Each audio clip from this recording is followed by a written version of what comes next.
Hello everyone, এই number সিরিজের কোশ্চেনটা এসেছিল West Bengal cooperative bank exam 2023 সালে। কোশ্চেনটা হলো the following number series either one term is missing or is wrong, find that number. আমাদের একটা কী দেওয়া আছে, নাম্বার সিরিজ দেওয়া আছে। এই নাম্বার সিরিজে কোনো একটা টার্ম কী হতে পারে, মিসিং হতে পারে, আর কোনোটা নাম রং হতে পারে। সেই নাম্বারটাকে আমাদের ফাইন্ড করতে বলেছে।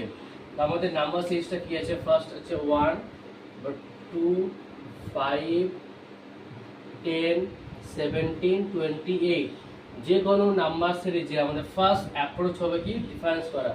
ডিফারেন্স 1, 3, 5, 7, হচ্ছে 11। এই যে ডিফারেন্স করার পর নাম্বারগুলো পেলাম, এটা কি প্যাটার্ন খুঁজে পাচ্ছি? কি প্যাটার্ন? এটা হচ্ছে অড নাম্বারের প্যাটার্ন। তো ফার্স্ট অড নাম্বার কোনগুলো হয়? 1, 3, 5, 7, তারপরে 9, 11 হয় না। তো এখন কী হবে, আমাদের ডিফারেন্স করা কী হতো? 9। 17 প্লাস 9 আর করে আমার কত হবে? এটা 26, নট 28। আমাদের কোথায় ভুল ছিল, রং ছিল কোথায়? 28। আমাদের আনসার হবে এটা 28।